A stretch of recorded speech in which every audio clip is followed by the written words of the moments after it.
하나님께 주시는 말씀 경청하도록 하겠습니다. 하나님께서 저희들에게 주시는 말씀은 요한복음 20장 17절에서 23절까지의 말씀입니다. 요한복음 20장 17절에서 23절까지의 말씀, 주님께서 주신 말씀입니다. 순하게 듣고 순하게 따라갑시다. 우리 교독하도록 할게요. 제가 한 절, 여러분 한 절. 하나님의 말씀입니다. 예수께서 이르시되 나를 붙들지 말라. 내가 아직 아버지께로 올라가지 아니하였노라. 너는 내 형제들에게 가서 이르되 내가 내 아버지 곧 너희 아버지 내 하나님 곧 너희 하나님께로 올라간다 하라 하시니,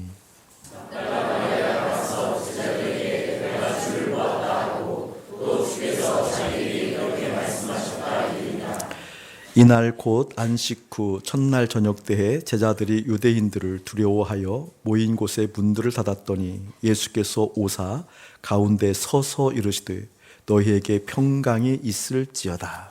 이 말씀하시고 손과 옆구리를 보시니 제자들이 주를 보고 기뻐하더라. 예수께서 또 이르시되 너희에게 평강이 있을지어다. 아버지께서 나를 보내신 것 같이 나도 너희를 보내노라. 이 말씀하시고 그들을 향하사 숨을 내쉬며 이르시되 성령을 받으라. 같이 볼까요? 너희가 누구의 죄든지 사하면 사하여질 것이요 누구의 죄든지 그대로 두면 그대로 있으리라 하시니라. 아멘. 아멘. 설교 목적을 먼저 진술할게요. 목적 진술은 다른 게 아니고 딱 하나예요. 부활하신 예수님과 일상에서 연합하게 하는데 오늘 설교 목적이 있습니다. 일상에서 예수님과 연합하는데 어떤 예수님과? 부활하신 예수님과. 어디에서? 일상에서, 우리 삶 속에서 알아가는 게 아니라 연합하게 하는데 목적이 있습니다. 일상에서 예수님과 함께 연합하게 되어지면 어떤 일들이 일어나게 될까? 어떠한 일들이 내 삶 속에서 구체적으로 구현될까라는 것을 오늘 말씀을 통해서 확인하게 볼 거예요. 주님과 연합하게 되었을 때, 특별히 부활하신 주님과 연합하게 되었을 때 어디에서? 일상에서. 그러면 나타나는 그 일들이 어떻게 하면 나타나게 되는 걸까라는 것을 오늘 말씀을 통해서 보게 되어지고, 저도 주님, 부활하신 예수님과 연합하고 싶어요 라는 마음이 우리 속으로부터 생겨나게 만드는데 오늘 설교 목적이 있습니다. 아울러서 내 삶 속에서 주님과 연합하지 못하고 주님을 소망하지 못하고 주님이 내 왕이 되지 못한 것에 대한 회개, 통회, 자복 또 하게 만드는데 오늘 설교 목적이 있습니다. 여러분 삶에서 부활하신 예수님과 진정 연합하는 은혜 예수의 이름으로 가득할지어다. 오늘 말씀의 개요를 먼저 말씀드리게 되었지만 부활하신 예수님을 만나게 되었을 때 크게 세 가지 정도의 큰 일이 일어난 것 같아요. 그걸 개요로 먼저 보게 되었지만 이런 거죠. 19절에 부활하신 예수님께서 초자연적인 역사로 닫힌 문들을 여신 것이나 그러함에도 불구하고 초자연적으로 제자들이 있는 곳에 오셔서 말씀하셨어요. 너희들에게 평강이 있을지어다 라고 말씀하시면서 20절 보게 되어지면 이 말씀을 하시고 손과 옆구리를 보이시니 제자들이 주를 보고 기뻐하니라. 부활하신 예수님을 만나게 되어지면 기쁨이 임해요. 근데 이 기쁨이 단순한 기쁨이 아니에요. 절대 기쁨이에요. 절대 기쁨. 근데 이 절대 기쁨이 어떻게 오는 걸까라는 것을 보게 될 거예요. 이 절대 기쁨이라는 것이 어떤 의미고 이 절대 기쁨이 어떻게 오는 걸까라는 것을 오늘 말씀을 통해서 보게 될 거고, 두 번째는 21절 보게 되어지면 예수께서 또 이르시되 너희에게 평강이 있을지어다라고 말씀하시면서 아버지께서 나를 보내신 것 같이 나도 너희를 보내노라 라고 해서 나도 너희를 보내노라. 이것을 좀 투박하게 진부하게 얘기하면 사명이잖아요. 아버지께서 나를 보내신 것처럼 나도 너희를 보낸다라고 했던 이 사명. 그러니까 부활하신 예수님을 만날 때 사명을 깨닫게 될 뿐만 아니라 사명을 갖게 되어지고 사명, 보내심 받은 자의 일들을 감당하게 되어지는 거죠. 다시 말하면 아버지께서 나를 보내신 것처럼 나도 너희를 보낸다 그랬을 때 내가 지금 이 세상에 있잖아요. 그러니까 이것을 좀 평이하게 좀 보편적으로 이야기하게 되어지면 내가 이 땅에 사는 이유를 깨닫게 되어져요. 내가 우리 가정의 가장으로서, 또 사랑하는 아내의 남편으로서, 또 사랑하는 딸의 아빠로서 왜 존재하는지 그 이유를 선명하게 보게 되어져요. 누구를 보게 되어지면? 부활하신 예수님을 보게 되어지면. 하나님께서 하나님 보시기 참좋다라 교회 공동체 목사로 세워주셨어요.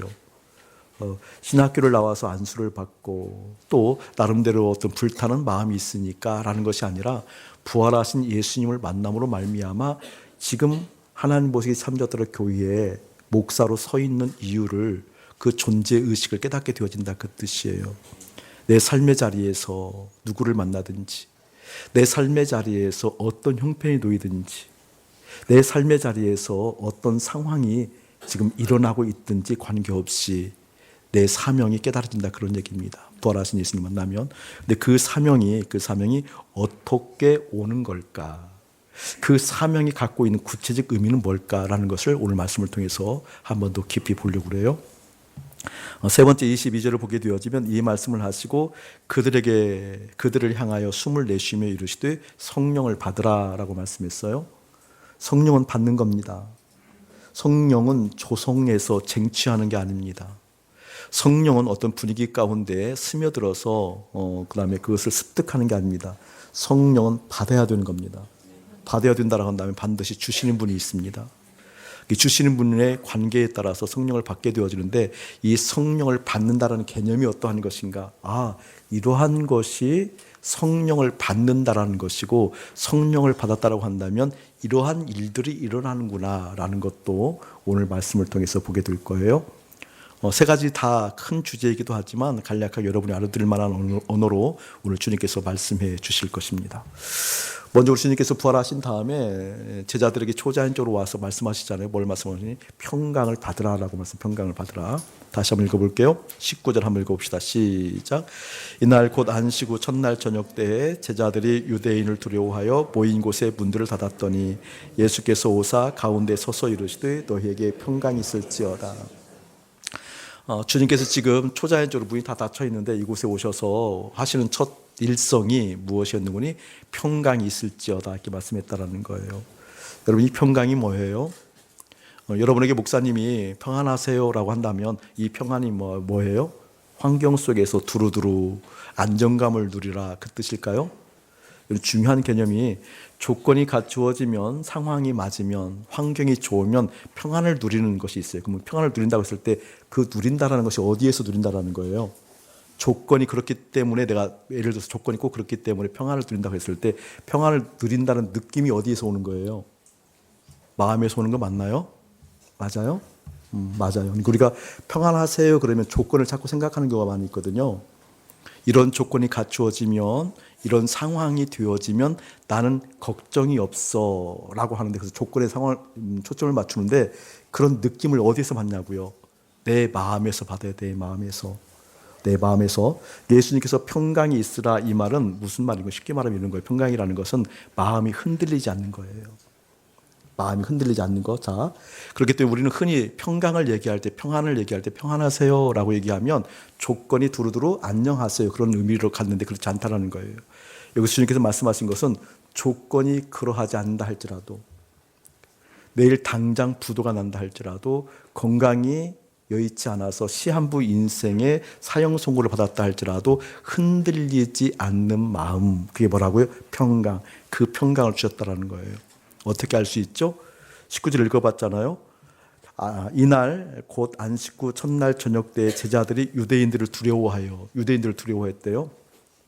여기서 유대인들은 꼭 주류 세력만 얘기하는 게 아니에요. 다시 말하면 예수님을 죽이려고 했던 주류 세력만 얘기하는 것이 아니라 여기는 유대인 모두를 의미해요. 이미 예수와 제자들은 어떻게 해요? 십자가에서 죽는 저주를 받은 인생.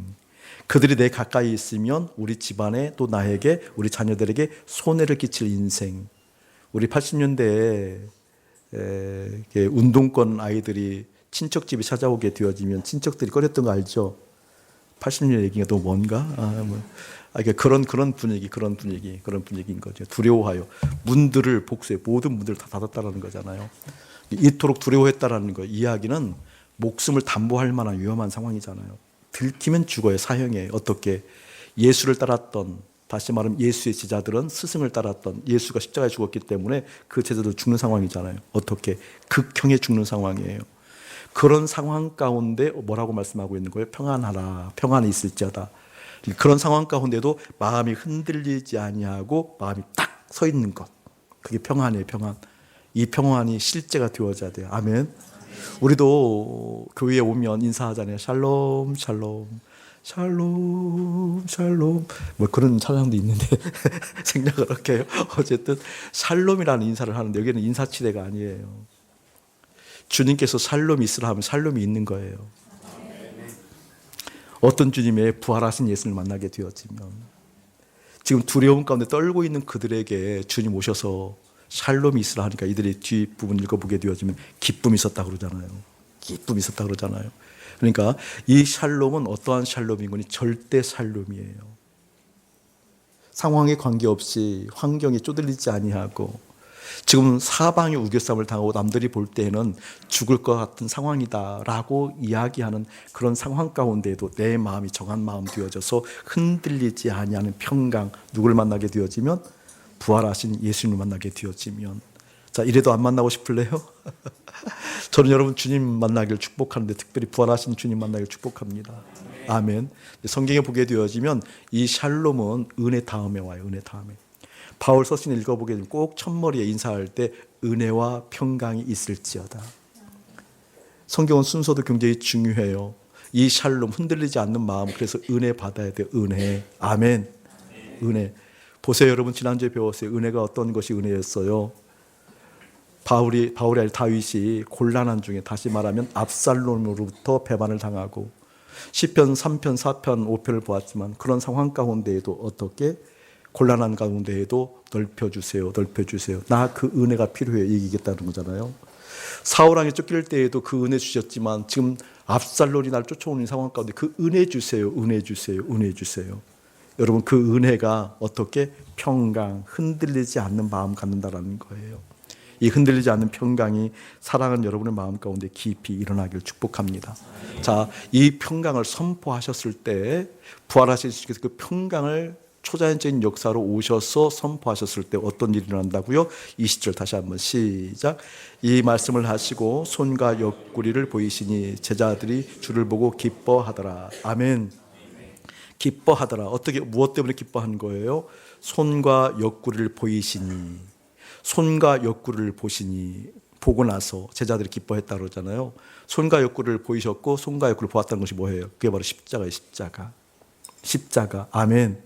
그러니까 하나님의 사람들은 그 십자가를 통과해서 부활하신 예수님을 볼 때 이 절대 기쁨이 임한다 그러는 거예요. 지금 기뻐할 조건이 하나도 없잖아요. 일도 없잖아요. 일도. 좋아할, 기뻐할 상황이 아니잖아요. 그러함에도 불구하고 기뻐했대요. 기뻐한다라는 것은 부활하신 예수님을 만나야 되는데, 부활하신 예수님을 만나려면 반드시 무엇을 통과해야 돼요? 십자가. 지금 그걸 얘기하는 거예요. 부활하신 예수님을 만나려면 반드시 십자가를 통과, 십자가에서 예수님과 함께 연합, 그 십자가에서 연합할 때에만 예수님 가슴팍에 달려있는 내 이름표 보시고 의롭다 하시는 주님을 보게 되어지니까, 그 주님을 보는 순간 어떻게 되어지는 거예요? 그 기쁨이 차고도 넘쳐나지요. 할렐루야. 예수님과 연합하면 그토록 좋은 이유가 다른 것이 아니에요. 하나님이 나를 기뻐하는 게 아니에요. 여러분 오해하면 안 돼요. 하나님이 나를 사랑하셔. 여러분 그 말 오해하면 안 돼요. 하나님께서 나를 기뻐하셔. 그 말 맞는데 제대로 알고 기뻐해야 돼. 절대 하나님 나를 사랑하고 기뻐할 수가 없어요. 왜 나를 사랑하고 기뻐하는 걸 딱 하나의 이유는, 우리 주님께서 정말 기뻐하고 우리 하나님께서 껌뻑 넘어가는 것은 당신의 아들이에요. 성경에 보게 되어지면 이는 내 사랑하는 아들이요 내가 기뻐하는 자라. 누굴 보시고 얘기하는 거예요? 예수님 보시고. 하나님은 우리 예수님을 보시고 기뻐하고 사랑한다고 얘기하셔요. 우리를 보고는요 진노하셔요. 왜? 죄에는 하나님의 진노가 있으니까. 진노가 있으니까. 우리는 본 뒤에 하나님의 기쁨이 들 수 없다니까요. 우리는 본 뒤에 하나님의 사랑이 들 수 없어요. 그냥 아무에게나 되고 하나님이 당신을 사랑하십니다. 이게 얼마나 모욕적인 얘기인지 몰라요. 절대 그렇지 않아요. 절대 그렇지 않아요. 하나님은 절대 우리를 사랑할 수가 없어요. 죄 때문에. 그런데 예수님과 함께 십자가에 연합했기 때문에, 그 예수님과 함께 연합해서 하나님 예수님과 함께 있기 때문에 그 예수님 안에 있는 나를 보는 것이 아니라 예수님을 보고 나를 기뻐하고 사랑한다는 거예요. 이게 복음이에요. 아멘. 우리 하나님께서 예수님을 보고 기뻐하는 거예요. 예수님 가슴팍에 달린 내 이름표 보고 나를 의롭다고 여기시는 거예요. 죄 가운데 풍덩 빠져 있고 죄 가운데 살고 있고 예수님과 연합하지 않는 사람들을 보고 하나님이 당신 사랑하시오 염려하지 마. 이건 저주 중에 저주예요, 여러분. 복음을 오해하지 않기를 축복합니다. 아멘. 예수님을 보시고 예수님과 연합한 나를, 예수님과 십자가에서 연합해서 죽은 나를, 그래서 세상에 대해서 죽고 죄에 대해서 죽고 그러한 나를 어떻게 예수님을 보시고 즐거워하고 기뻐하고 사랑하는 것이지요. 아멘. 여기에서 말하는 것이 기쁨이 그거예요. 이 기쁨이 있을 때 어떻게 하나도 기뻐할 조건이 세상 가운데 없음에도 불구하고 이 절대 기쁨이 일어나게 되어진다. 일단 여러분의 것이 되어지기를 예수님의 이름으로 축복합니다. 아멘. 자, 두 번째 한번 읽어볼까요? 두 번째 한번 읽어봅시다. 시작. 21절 시작. 예수께서 또 이르시되 너희에게 평강이 있을지어다. 아버지께서 나를 보내신 것 같이 나도 너희를 보내노라. 아멘. 아멘. 사명을 이야기한다고 그랬어요. 여러분, 평강이 임하게 되어지면 마음이 흔들리지 않아요. 마음이 흔들리지 않는 건 반드시 은혜를 받아야 돼요. 은혜는 뭐예요? 예수님과 함께 연합하는 거잖아요. 예수님과 함께 연합하는 거. 여러분, 특별히 예수님과 함께 연합하게 되어지면 내 마음이 흔들리지 않아요. 여러분, 그렇기 때문에 여러분의 마음이 무엇을 소원하는지 보는 지혜가 열려져야 돼요. 여러분 마음이 무엇을 찾고 있는지, 여러분의 마음이 무엇을 구하고 있는지 꼭 알아야 돼요. 성경에 보게 되어지면 마음이 구하는 게 있대요. 마음이 찾는 게 있대요.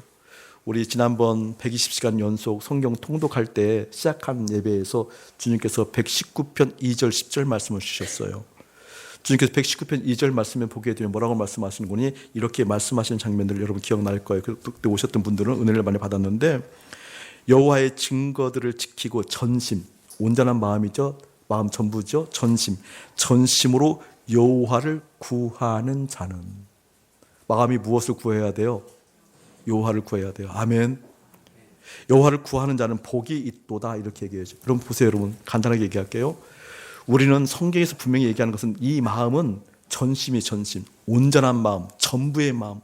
이 전부는 무엇을 구해야 돼요? 하나님을 구해야 돼요. 아멘. 하나님을 구해야 돼요. 전심으로 여호와를 구하는 자는 복이 있다고 그랬어요. 전심으로 여호와를 구해야 되는데 실상은 우리의 마음은 무엇을 구해요? 그대로 얘기해 보세요. 돈 구하고 있잖아요. 자녀 잘 되는 거 구하고 있잖아요. 내 삶에서 이러한 저러한 걱정 해소되기를 내 마음이 구하고 있잖아요. 관역이 틀린 거예요. 관역이. 이 주님을 기뻐한다라는 것은 무엇을 보는 거예요? 내 마음을 보는 거예요. 내 마음이 어디를 향하고 있는지 그 향방을 보는 거예요. 119편 10절을 보게 되어지면 내가 전심으로 주를 찾았사오니, 할렐루야. 마음이 찾아야 될 것이 뭐예요, 여러분? 주님이에요. 주님이에요. 주님을 알아갈수록 내 마음을 보게 되잖아요. 주님을 알아갈수록 내 마음이 어디에 쓰이고 있는가 보잖아요. 주님을 알아갈수록 내 마음을 어디에 쓰고 싶어 하는지 보잖아요. 내 마음을 지금 어디에 쓰고 있는가도 보이고 어디에 쓰고 싶은가도 보이고 내 마음이 어디에 가 있는가를 보게 되어지잖아요. 그때 화들짝 놀라게잖아요. 내 마음이 주님께 가 있지 않습니다. 하나님 용서하여 주옵소서. 내 마음이 주님을 향할 수 없습니다. 나는 죄인입니다라고 인정하잖아요. 하나님, 내 마음의 향방, 다시 말하면 도대체 이 마음은 주님을 향하지 않고 어쩜 그렇게 세상을 향해 달려가려고 하는지 나의 연약함을 주님 앞에 의탁합니다. 이런 기도가 되잖아요. 이런 마음의 향방 보기를 축복합니다. 전심으로 주를 구하는 자들은 어떻게? 복이 있으며, 전심으로 주님을 찾는 자들에게 주의 계명이 그 안에 있으며, 할렐루야. 그래서 말씀이 그를 지키는 거죠. 그렇게 기뻐하는 그들에게 21절 말씀처럼 너에게 평강이 있을지어다. 흔들지 말아라. 말씀이 흔들리지 않는 거야. 마음이 흔들리지 않는 거야 라고 말씀하면서 아버지께서 나를 보내신 것 같이 나도 너희를 보내노라. 이런 말 들으면 진부하게 여기는데 저는 놀라운 말씀이에요. 이 말씀을 그토록 오랫동안 저에게 머물게 하나님께서 말씀하셨고, 그리고 이 말씀의 진수를 보게 만들어주셨어요. 1차적으로 보세요, 여러분. 우리 주님께서 말씀하시는 거잖아요. 아버지가 나를 보낸 것처럼, 보세요. 아버지가 계신 곳과 내가 있는 곳, 차원이 달라요. 맞습니까? 사명은요, 차원이 다른 곳으로부터 보냄을 받아야 사명이 감당되어져요. 다시 말할게요. 차원이 다른 얘기예요. 지금 아버지 하나님이 계신 곳과 이생, 아버지 하나님이 아들 예수님 어디로 보냈어요? 이생, 이 세계로 보냈잖아요. 차원이 다른 차원에서 지금 보내심을 받은 거예요. 그 의미를 얘기하려고 그런 거예요. 사명을 얘기하는 거예요. 하나님 아버지에 계신 차원과 그리고 지금 우리가 있는 이 시공간의 제약을 받는 차원이 달라요? 같아요? 달라요. 사명은 차원이 다른 곳을 경험하지 않고는 결코 사명을 감당하지 못합니다. 아멘. 차원이 다른 거예요. 차원이 다른 거예요. 자, 그 예수님께서 말씀하셔요. 나도 너희를 아버지가 나를 보낸 것처럼 나도 너희를 보내라. 제 이야기는 예수님께서 지금 다른 차원에 가 계시다는 거예요. 그것이 부활을 의미하는 건데, 부활은 무엇인 거냐? 예수님께서 이 세상에 부활한 게 아니에요, 여러분. 예수님이 이 세상에 부활한 게 아니라니까요. 예수님은 이 세상으로부터 빠져나간 부활을 한 거예요. 아멘. 많은 사람들이 부활하신 예수님을 바라보고 이 세상에서 뭔가를 해보려고 그래요. 수많은 부흥이들 보세요. 사경이들 보세요. 부활하신 예수님을 이야기하지 않는 게 아니라니까요. 복음을 이야기하지 않는 게 아니라니까요. 근데 그 예수님을 만나서 이 세상에서 뭔가를 해보려고 그래요. 여러분, 그게 얼마나 사단의 속은 논리인가 우리는 이미 깨달았잖아요. 예수님 부활은요, 이 땅에서의 부활을 의미하는 게 아니에요. 이 땅에서 빠져나갔잖아요. 그게 19절 말씀이잖아요. 이날 곧 안식 후 첫날 저녁 때에 제자들이 유대인을 두려워하여 모인 곳에 문을 닫더니 어떻게 예수님은 시공간에 갇히지 않았어요. 이 얘기는 뭐예요? 다른 차원에 가 계신 예수님이, 할렐루야. 이 부활하신 예수님을 만난다는 것은 무엇을 의미해요? 다른 차원의 세계를 내가 경험한다는 거예요. 아멘. 다른 차원의 세상을 경험한다는 것이 무엇일까? 그래야만 이 땅에서 유혹받지 않는다니까요. 그래야만 이 땅에서 무엇인가 내 마음을 이 땅에 다 쏟으려가는 것이 어떠한 의미를 갖고 있는 건지 깨닫게 된다니까요.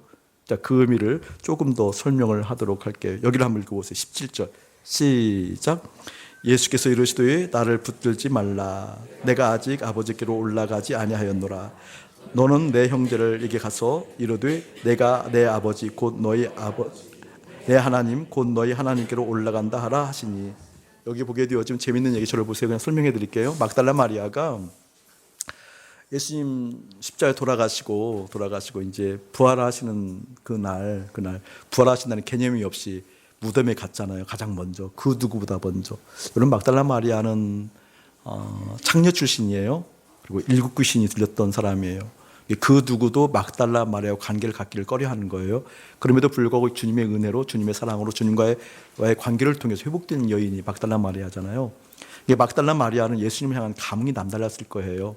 그냥 우리가 만나는 예수님과 그 처지에서 예수님을 만나서 무엇인가 새로움들을 인정을 받고 인간의 대우를 받고 새로운 세계를 보았다라는 건 이건 남다른 감흥이 있었을 거예요. 그러니까 제자들보다 먼저 무덤에 달려가잖아요. 무덤에 달려가서 보게 되어지니까 돌문이 움직여져 있는 거예요. 너무 놀란 거죠. 너무 놀란 거예요. 그래서 제자들에게 막 달려가서 가장 먼저 베드로와 요한에게 얘기하는 거잖아요. 돌문이 열려져 있다고, 예수님의 시신이 없어진 것 같다고 하니까 아마 제자들이 정신이 없어서 막 뛰어갔어요. 성질 급한 요한이 1등으로 뛰어갔어요. 성경에 보면 1등으로 뛰어가서 문이 열려져 있는 것만 보고 그 무덤 안으로 들어가지 못해요. 근데 달리기에 이제 좀 졌죠. 베드로가 연장자니까. 몸 관리 하셔야 돼요. 달리기에 졌지만 무덤에 와서 또 안으로 들어간 건 누구예요? 베드로가 들어가요. 들어가서 보게 되어지니까 예수님이 없는 거예요. 세마포만 놓여져 있는 거예요. 세마포만 놓여져 있는 거예요. 그리고 베드로가 낙심해서 가는 거잖아요. 갔을 때 그때 요한이 들어와서 보아요. 그 성경의 뉘앙스는 보면 그들이 부활하셨다는 것을 믿지 않아요. 이 상태까지 예수님을. 그냥 사랑하는 예수님이 없어졌다 이런 상황을 가는 거예요.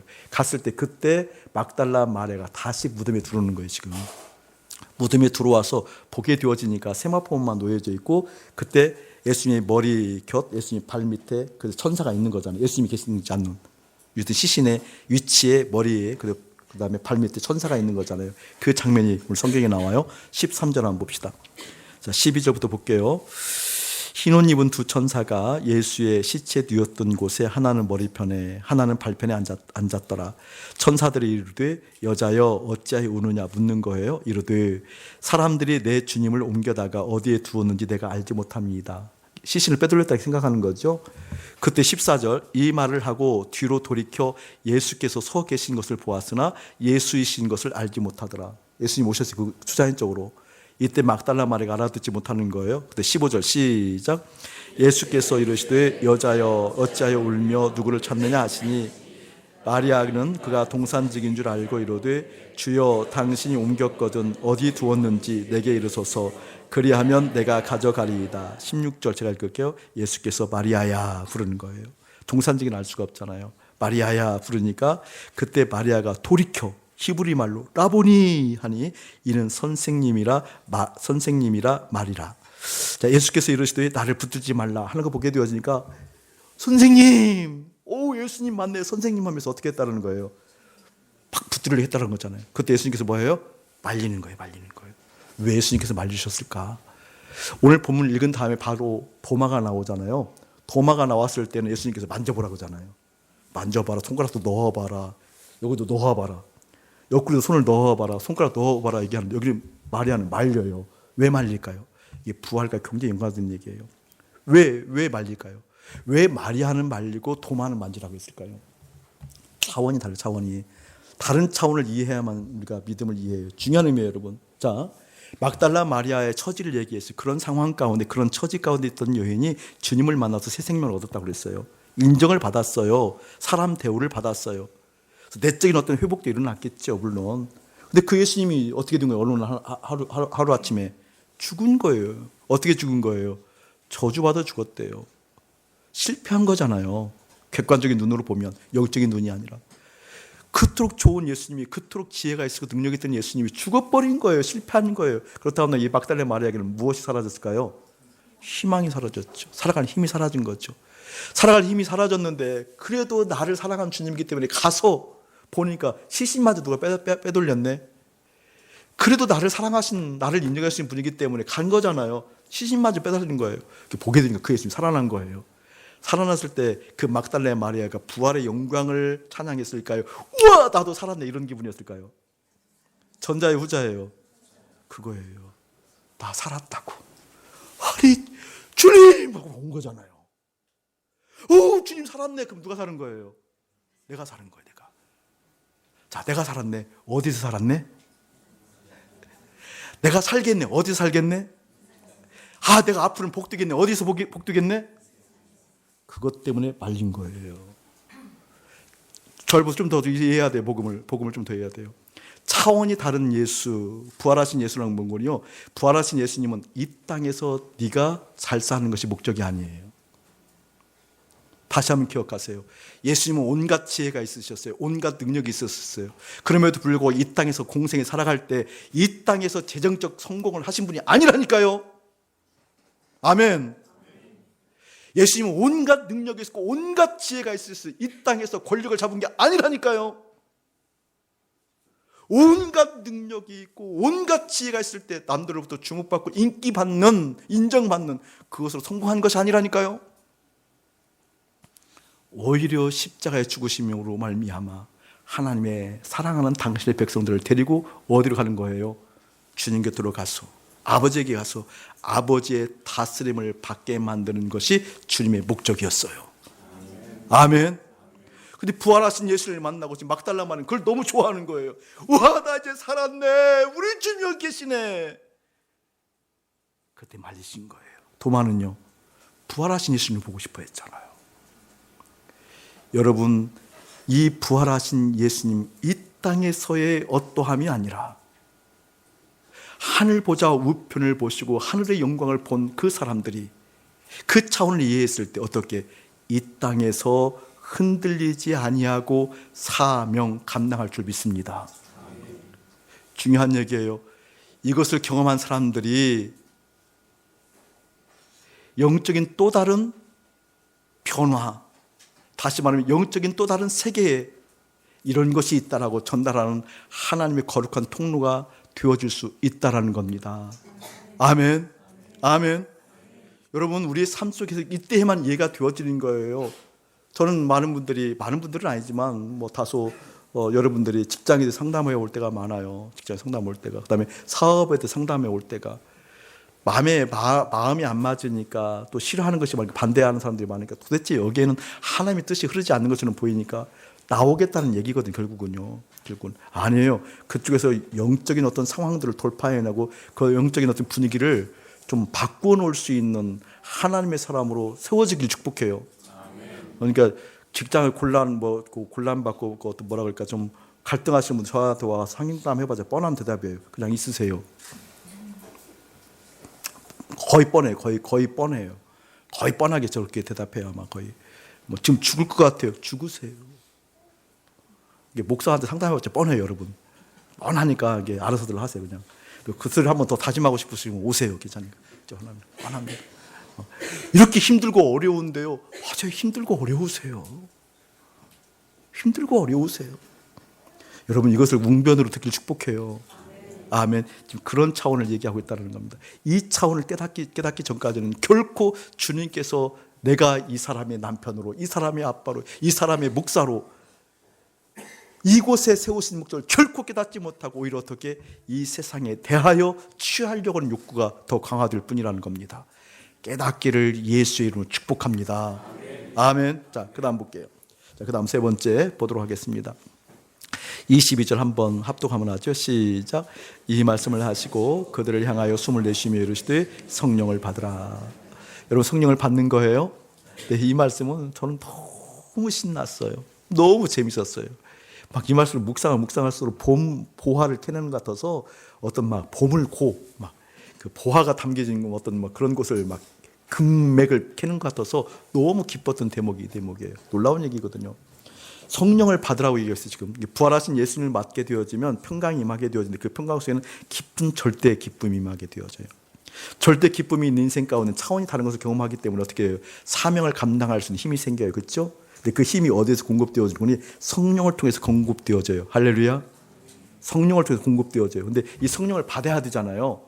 받는데 이렇게 하면서 받으라고 얘기하고 있어요. 줄거놓으세요. 그들을 향하여 숨을 내쉬며 줄거놓고 쏙 적으세요.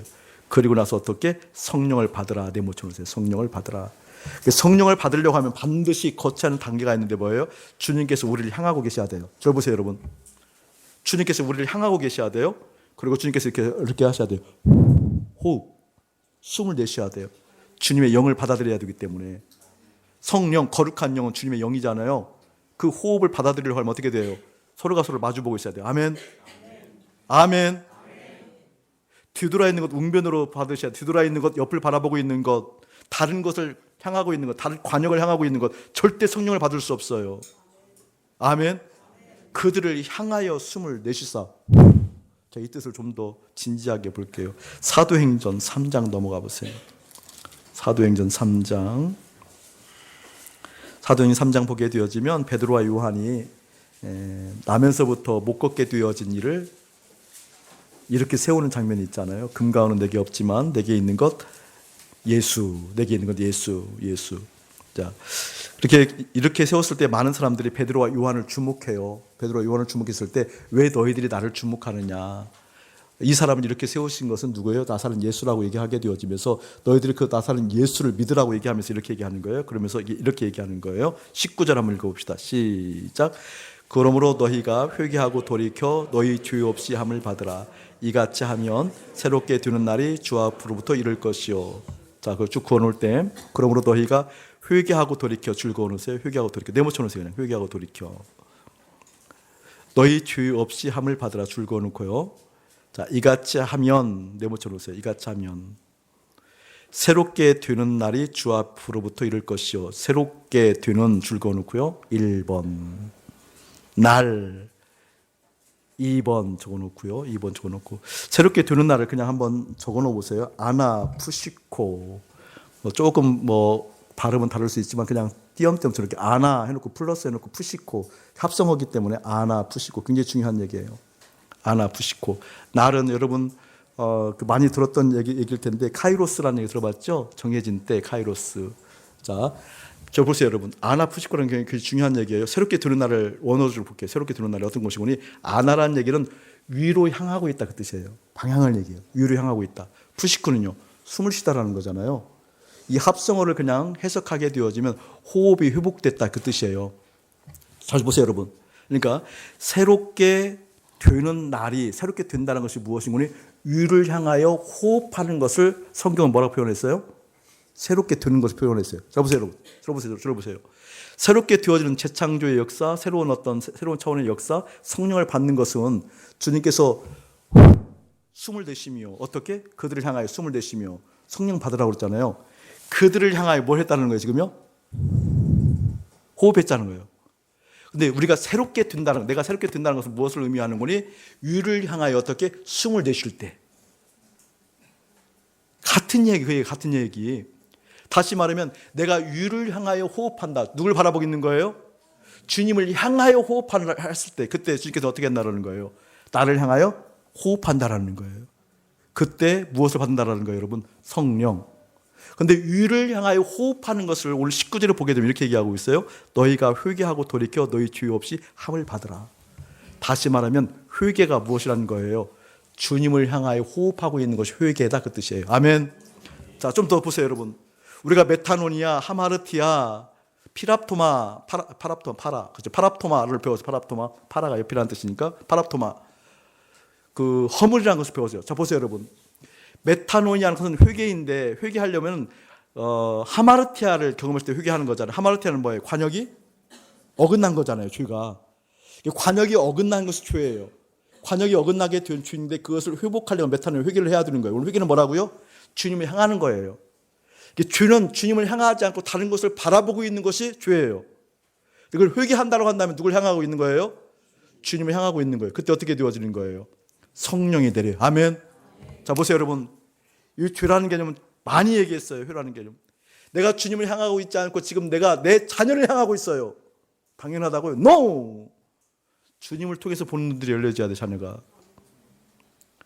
여러분의 직장 사업 터전에서 내 마음이 담겨 있어요. No! 아니에요. 그것을 향하고 있는 내 마음이 주님을 향하고 있는 것이 회개하는 것, 그게 새롭게 되는 날이에요. 할렐루야. 그게 새롭게 되는 날이에요. 지금 오늘 그걸 얘기하고 있는 거예요. 지금 성령 받으라 라는 건 다른 것 아니에요. 새롭게 되는 것은 다른 것이 아니에요. 위로 향하여 호흡할 때 그때 그들을 향하여 숨을 내쉬며 성령 받으라 했을 때 그 성령으로 새로운 차원으로 오신 주님과 더불어 이 땅에서 살아가는 힘들이 공급받는다, 그 뜻입니다. 아멘. 예수님께서 하나님이셨어요. 완전한 하나님이셨어요. 또한 완전한 인간이셨어요. 예수님께서 이 땅에 공생에 살아갈 때 그 수많은 능력들을 완전한 하나님의 능력을 발휘한 게 아니었어요. 완전한 인간으로서 우리에게 모범을 보여주셨어요. 그리고 그래서 우리가 따라서 할 수 있으니까. 그렇죠? 내가 했던 일도 너희가 할 것이다. 우리 예수님이 신성 완전한 하나님으로서 일을 행했다고 한다면 우리가 예수님 따라갈 수가 없어요. 완전한 인간으로서 하셨어요. 근데 어떻게 그런 수많은 초자연적인 역사를 일으켰을까요? 성령을 통하여. 아멘. 성령을 통하여. 그 성령을 어떻게 받는 거예요? 주님을 향하여 내가 호흡할 때. 아멘. 주님을 향하여 호흡할 때 그때 어떻게? 부활하신 초자연적인 역사, 부활하신 우리 예수님을 통하여서 우리를 향하여 이 성령을 받을 때 그때 이 땅에서 넉넉하게 주님께 주신 사명을 감당하는 큰 기쁨이 넘쳐난다, 그 뜻이에요. 그래서 여러분 어떻게 되어진 거예요? 이 땅에서 부활하신 예수님을 일상에서 만나야 됩니다. 아멘. 회개에 대해서 좀 더 말씀을 나누기를 원해요. 저를 한번 보세요, 여러분. 목사님 지난 얘기를 좀 할 테니까 깊이 있는 이야기는 우리 노드십에서 좀 더 나눌 거예요. 그럼 여러분에게 위로란 단어를 좀 오해하지 않기 위해서 한 번 더 회개에 연관되어서 얘기합니다. 위로는 굉장히 중요해요. 성경에 위로란 단어는 많이 나와요. 우리 주님 자체가 위로. 파라클레토스, 곁에서 위로하다, 성령께서 위로하여 하나님이기도 하고 우리 주님 자체를 위로라고 해요. 위로. 성경에서 얘기하는 위로를 오해하면 안 돼요. 위로는 반드시 주님과 연관되어서 나옵니다. 위로 받은 자들은 반드시 주님을 향하게 되어져 있습니다. 주님께 향하고 있다는 것은 반드시 뭘 전제한다고요, 여러분? 회개. 그래서 회개 없이 주님을 향하는 건 그건 뭐예요? 그 주님을 향하는 이유는 딱 하나, 이 땅에서 무엇인가 해보려고 주님 바라보는 거예요. 회개 없는 주님을 바라본 분들은. 근데 위로를 통해서 주님을 바라보는 걸 뭘 전제한다고요, 여러분? 회개를 전제한다는 거. 아멘. 자, 보세요, 여러분. 위로가 굉장히 중요한데 사람과 사람 사이의 위로가 굉장히 중요하고 주님의 은혜를 받는 위로도 굉장히 중요한데 저는 목회하면서 가장 어려워진 부분이 있어요. 주님 만나면서 인격적으로 주님 만나면서 내 속이 변화되어지면서 몇 가지 어려운 것 중에 하나가 위로예요. 위로. 위로에 대한 두려움이 생겼어요. 이 어설픈 위로에 대해서 얼마나 각성하는지 몰라요. 왠지 아세요? 그 위험성을 얘기하려고 그러는 거예요, 여러분. 여러분, 어설픈 위로는요, 회개하는 지점을 분별하지 못하게 만듭니다. 특별히 리더십들 어설픈 위로하지 않길 축복해요. 보세요, 여러분. 위로를 하면 사람들이 마음이 그쪽으로 가게 되어져 있어요. 위로하는 쪽에 가게 되어 있어요. 그렇죠? 위로하는 쪽에 가게 되어 있어요. 여러분, 위로를 받게 되어지면 그 위로 받은 것을 통하여서 오히려 회개의 자리에 나가는 줄 아세요? 아니요.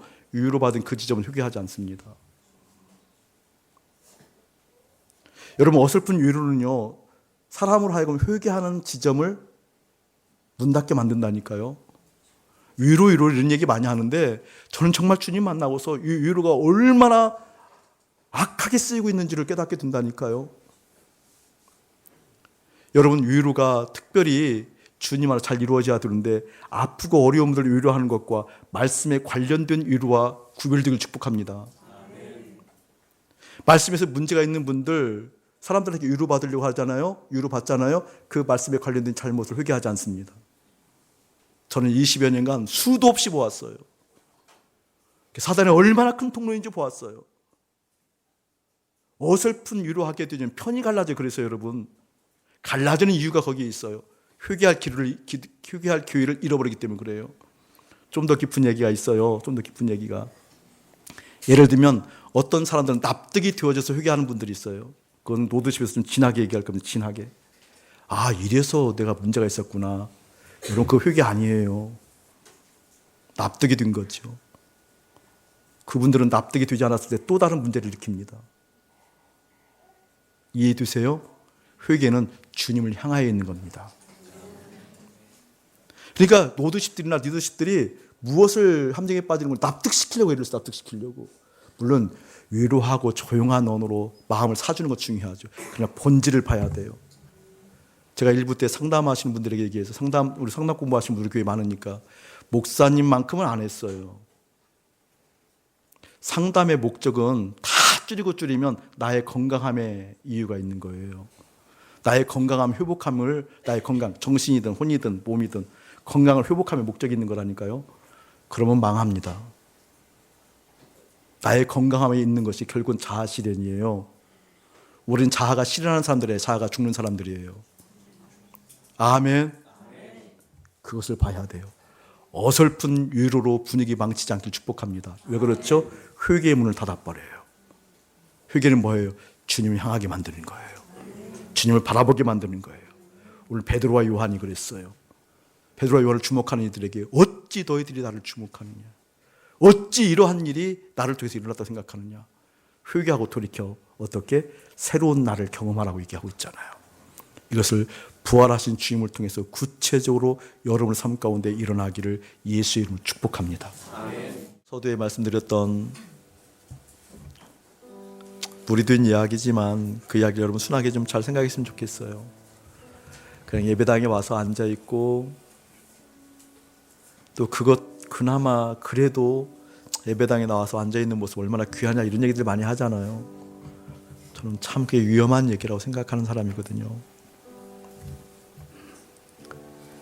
그래도 그렇게 세상에서 흥청망청 살다가도 그래도 주일날 예배드리는 거 그마마저도 얼마나 다행스러워. 하나도 안 다행스러운 얘기예요. 알고 보면 끔찍한 거예요. 오히려 그것 때문에 위로받아서 회개할 기회를 잃어버린지도 몰라요.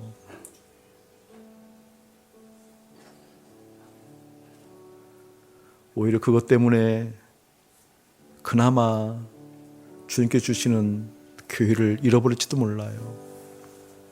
저는 그게 두려워요. 그게 두려워요.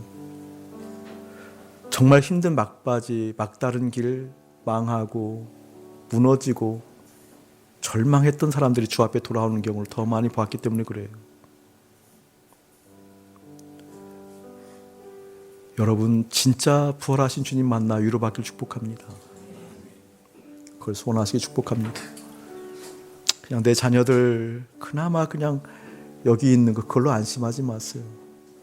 여러분의 남편, 여러분의 가족들, 여러분의 공동체 그냥 앉아있는 걸로 위로받지 마세요. 주님께서 지금 계속해서 저희 교회에 은혜를 부어주고 계시거든요. 십자가의 복음으로 새롭게 하는 역사가 있거든요.